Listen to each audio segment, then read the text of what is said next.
आप लोगों की इजाजत हो तो हम शुरू करें या किसी का वेट करना परवेज जी? हाँ, कर सकते हैं ना हम लोग शुरुआत।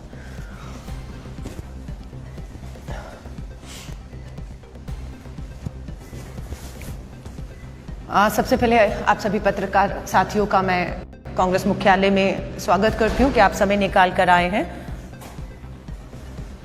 मैं आज एक का मतलब कैपिटल से, दूसरी का यानी कि कांग्रेस, दो का से सवाल करने जा रही है। दो का दिल्ली की केजरीवाल सरकार और केंद्र सरकार से, और दो का पे ही हमारे सवाल होने जा रहे हैं, कोरोना और किसान।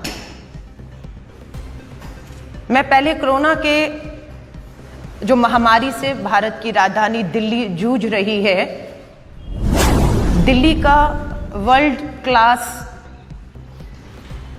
जो मॉडल का जिक्र किया जा रहा था पिछले कुछ सालों से कि दिल्ली के स्वास्थ्य मॉडल का चर्चा विश्व में है, आज वो पूरा का पूरा ढांचा इस आपदा में ध्वस्त होते हुए हम और आप देख रहे हैं। इसका उदाहरण है सबसे पहले दिल्ली के ही स्वास्थ्य मंत्री श्री सत्येंद्र जैन जी जब कोरोना संक्रमित हुए, सुविधाओं के अभाव में उन्हें अपने ही वर्ल्ड क्लास दिल्ली सरकार के अस्पतालों को छोड़कर निजी अस्पताल की शरण में जाना पड़ा। ये पहला उदाहरण। दूसरा, हमने देखा दिल्ली के ही शिक्षा मंत्री खुद जब संक्रमित हुए, फिर वही सुविधाओं के अभाव में। मैं डॉक्टरों पर बिल्कुल उंगली नहीं उठा रही, हमारे डॉक्टर बहुत सक्षम हैं, बहुत अनुभव से भरे हुए हैं। पिछले 8-9 महीनों में डॉक्टर अपनी जान पर खेलकर इस संक्रमण से लड़ रहे हैं, और बहुत से डॉक्टर, मैं कहूंगी शहीद का दर्जा, वो शहीद भी हुए इस संक्रमण से लड़ते हुए। इसलिए मैं सिर्फ सुविधाओं के अभाव का जिक्र कर रही हूं। उसके बाद दूसरे नंबर पे दिल्ली के शिक्षा मंत्री मनीष सिसोदिया जी भी अपने वर्ल्ड क्लास दिल्ली सरकार के अस्पताल को छोड़कर निजी अस्पताल की शरण में जाने को मजबूर हुए। अब तीसरी बार हमने देखा है दिल्ली के ही एक और मंत्री श्री गोपाल राय जी भी दिल्ली सरकार के अस्पतालों की ध्वस्त होते ढांचे के और सुविधाओं के अभाव में एक बार फिर तीसरे दिल्ली सरकार के मंत्री आज निजी अस्पताल की शरण में चले गए हैं।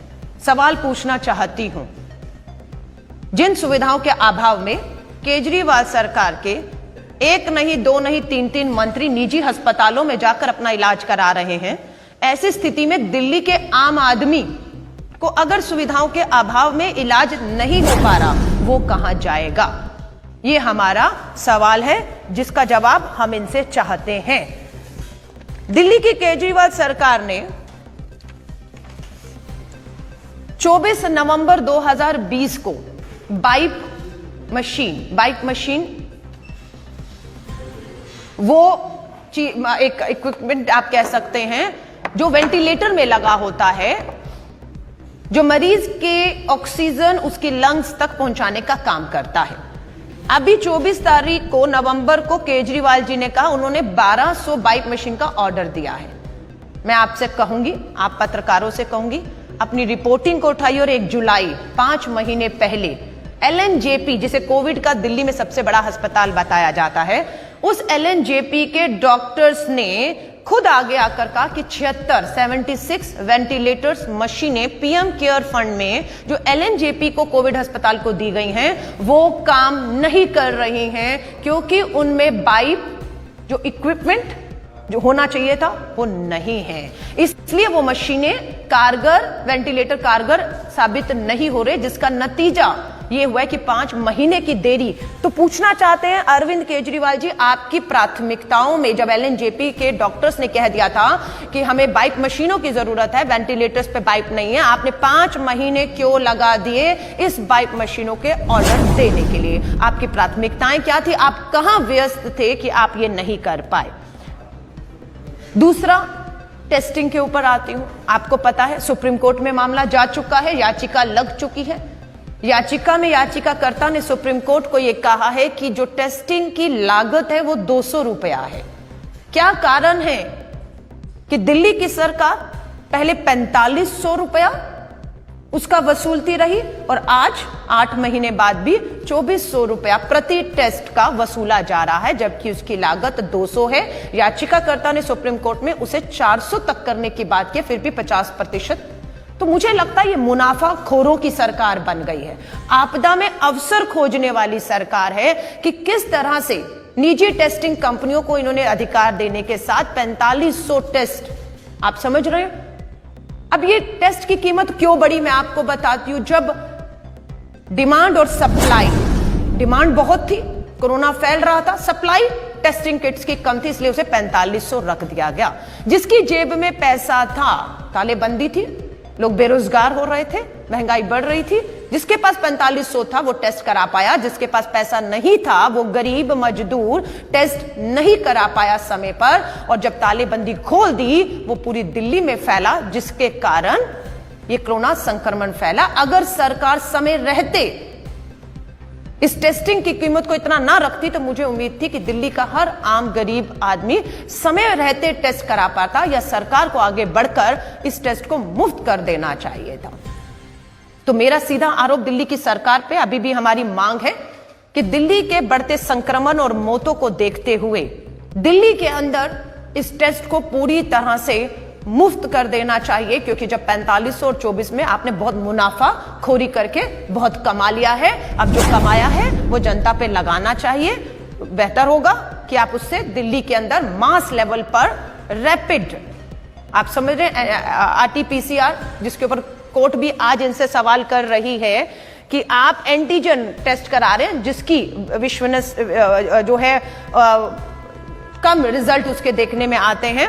14 नवंबर को 40% RT-PCR टेस्ट थे और रैपिड 60% 14 नवंबर को। 10 दिन के बाद 24 नवंबर को भी देखने में आया कि 40% आज भी RT-PCR टेस्ट हो रहे हैं और रैपिड टेस्ट 60% हो रहे हैं।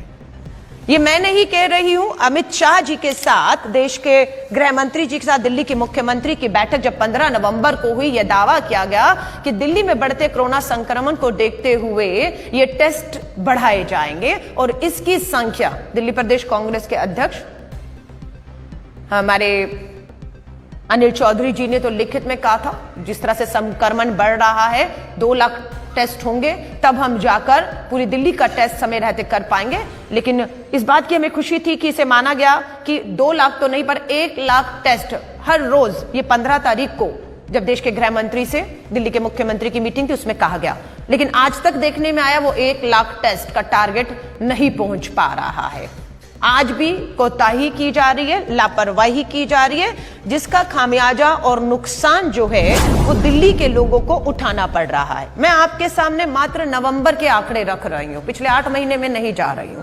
नवंबर महीने में 2337 मौतें हुई हैं, 2337 मौतें, और पिछले 9 दिन में अगर आप देखेंगे 1000 से ऊपर मौतें हो गई हैं। निगम बोध घाट, विधायक रही हूं चांदनी चौक की, निगम बोध घाट मेरी विधानसभा में है। कल बुराड़ी में किसानों के आंदोलन से जब निकली तो उसी के शमशान घाट के आगे से निकली, लोगों से खड़े होकर मिली और बहुत, मैं आपसे, लोग इतने भावुक थे, उन्होंने ये कहा, हिंदू हूं मैं भी, मेरी मां का भी जब देहांत हुआ, अंतिम संस्कार किया, 3 दिन के बाद हमारे यहां पर फूल चुने जाते हैं हरिद्वार ले जाने के लिए, लेकिन यहां पर रोजाना 100 के करीब मौतें हो रही हैं कोरोना से। और लोग वहां पर इतने भावुक थे कि हम फूल चुनने के लिए 3 दिन का इंतजार तो दूर की बात, जबरदस्ती उसको ठंडा करके हमें वहां से फूल ले जाने को कुछ ही घंटों में कह दिया जाता है, क्योंकि बाहर एक लंबी कतार खड़ी है। आप सोच रहे हैं लोग कितने उनके साथ जो है, मेरे पास शब्द नहीं थे कि मैं क्या जवाब दूं कि आपको पूरी रीति रिवाज के साथ भी अंतिम संस्कार करने का भी जो है, या उनके फूल 3 दिन के बाद जो चुनकर आपको हरिद्वार ले जाने चाहते हैं, कुछ घंटों के बाद ही आप उसको जबरदस्ती ठंडा करना पड़ रहा है, क्योंकि लाइन एक बहुत लंबी लग चुकी है।